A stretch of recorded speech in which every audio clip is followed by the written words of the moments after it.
Right, Adam Noble 4C here for FightTalk.net. I am joined by Al Siesta. How are you, Al? I'm very well, thank you very much. You? Yeah, I'm good, mate. So you are just about to head up to Manchester tomorrow for one of the biggest fights of the year in this country, George Groves against Chris Eubank. Initial thoughts on the fight?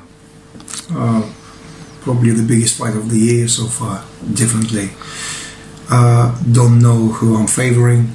I've got no idea, 50-50, pure 50-50 for me. Something tells me that Eubank gonna do it, but then Groves, his pedigree, his size, I reckon Groves can do it, so I don't know. No? I know who I want to win, but I can't tell you. Okay, for so various reasons. Put it like this. If you had a tenner and you had to put it on someone or you die, who would you put it on? I put on Eubank. Yeah? Why? Don't know, just gut feeling. Yeah. Well, when we spoke yesterday, you were thinking maybe Groves. I'm thinking maybe Groves, but the only tenner I would have had, I would have put on Eubank. Yeah. So why? What do you think he's going to knock him out? Do you worry about his chin? No, I don't know. I think maybe Eubank is better conditioned, and he is a little bit cuter than Groves. But if he's gonna get caught, so far he's shown a good chin, you know. And knowing George going through Martin Murray fight, and Chudinov was terrible. It wasn't the Chudinov that I know, by the way. Yeah, obviously you know him very well. Nothing to do with Chudinov, which we know. So fancy Eubank. Yeah. But Groves can do it, by the way. So. Yeah. What do you think the key is? First, I'll ask you, what are the keys to victory for George Groves in terms of Eubank. his? Yes, stop Eubank. I'll power him in the first 5-6 rounds. Yeah, and what do you? Eubank will come strong, really strong at the end of the fight, and George will be gassing out. I know.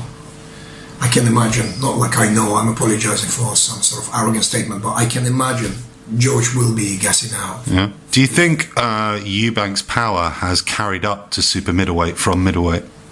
By seeing Yildirim's fight. Yes, he's got power. No, it's more timing, I reckon. Yildirim got caught really well, but I don't know. But we know that Groves possesses good power, so yeah, Groves has much more of a chance as a puncher in this fight. But sheer work rate, skills, movement, desire, state of mind, I would fancy Eubank. Yeah. What do you make of the introduction of Shane McGuigan to George Groves' training team? Do you think it's been beneficial? Do you think Groves has looked like a better fighter since Shane McGuigan's come on board? I don't know, you know. I mean, I quite like Groves, but he was trained by Adam Booth. But Shane McGuigan looks very intelligent and competent guy. He talks well, he comes across well, he seems to be knowing what he's doing. So Groves doing good things, became a world champion. Yeah. Under Shane McGuigan, which is a big statement. And that's the statistical fact. Yeah. So obviously he's doing something right. I mean, so far it works very well. Yeah. The collaboration. Yeah. There's been a lot of talk about from George Groves' camp about Chris Eubank being too small at super middleweight. Chris Eubank is not a small super middleweight. George Groves is huge super middleweight. Yeah, that's what I was saying. Eubank is ordinary. I'd say he's quite big for the super middleweight. No? Yeah, I've seen much. Would you say George Groves is really a light heavyweight? I don't know if he's really a light heavyweight. He's a big super middleweight. That's for sure. Yeah. Do you what do you make of the Chris Eubank's team has come under quite a lot of criticism regarding his training. So it's kind of put down that he trains himself. I don't know. You know, you can't criticize fighter for doing something on unorthodox way if the fighter keeps winning. I mean, if he will lose to Groves, watch this avalanche of criticism gonna just go down on Team Eubank. So far, he's doing everything right. So. Everything is good. Yeah. In your experience as a manager, have other fighters been successful having that same sort of philosophy as Chris Eubank, sort of making all his own decisions in the corner, you know, even outside of the ring in terms of sort of the intensity of sparring he does? I don't know. I think with Chris Eubank Jr., everything is show business, isn't it? And his father is a showman. But I think behind the scenes it's a well thought of operation. And I do believe they know what they're doing. Yeah. Do you think this is going to be a very close fight regardless, or do you think? I think it will be a very interesting fight, and I think the styles are blending very well, and we might see Eubank down for the first time in his career.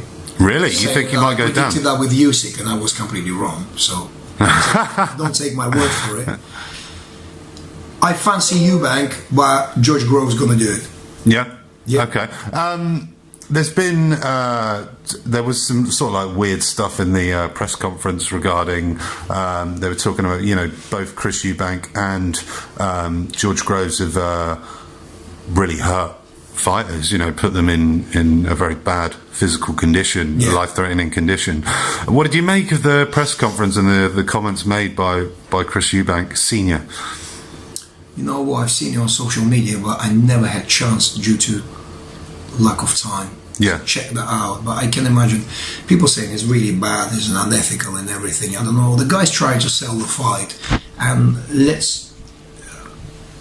Lord is the judge of the action.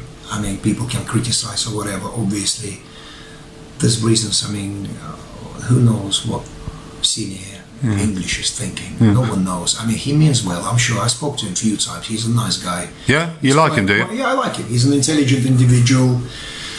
So is everyone in boxing. I've got my favorites and stuff, and as we all do, yeah. They all trying, man. We're all trying to make a living, and this is the biggest fight of his son's career. You agree or not? Yeah, of course. Yeah, so, definitely. I mean, men allowed to go off the rail, you know. Yeah. So, in your experiences, you know, you've managed fighters in Russia and sort of Eurasia and Eastern Europe and things like that.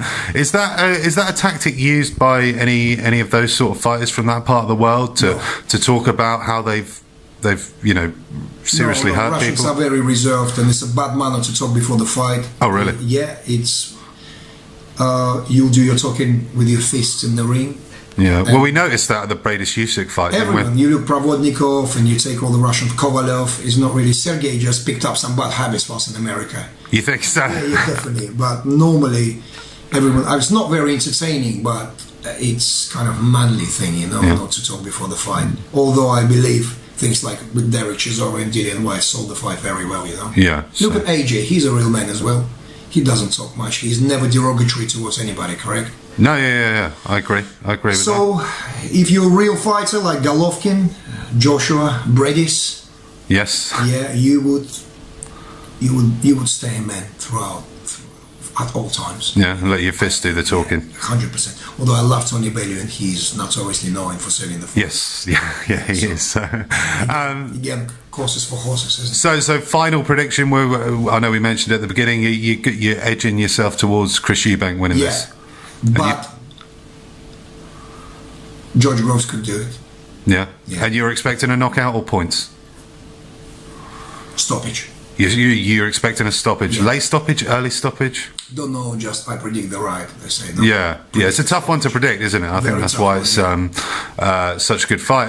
How do you think the World Boxing Super Series has gone so far? I've spoke to you before about the cruiserweight version. Super successful. Yeah. Incredible. It's an amazing tournament. Watch out for Luther Clay tomorrow. Yeah, well, I was going to come on to him.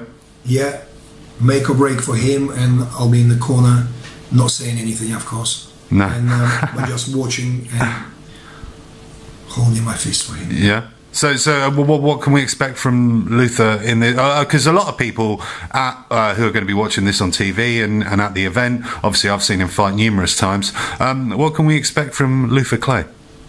Good performance. Yeah. Yeah. What sort of fight? How would you describe him? Sort of technically as a fighter and his style to fans watching. As he said in his interview, he's a Zulu warrior. Yes. Yeah, he's got great character. He's got great resilience. He's fearless and very composed. And I like Danny Craven's style for Luther because Danny Craven doesn't hold back. As Luther said, they both game.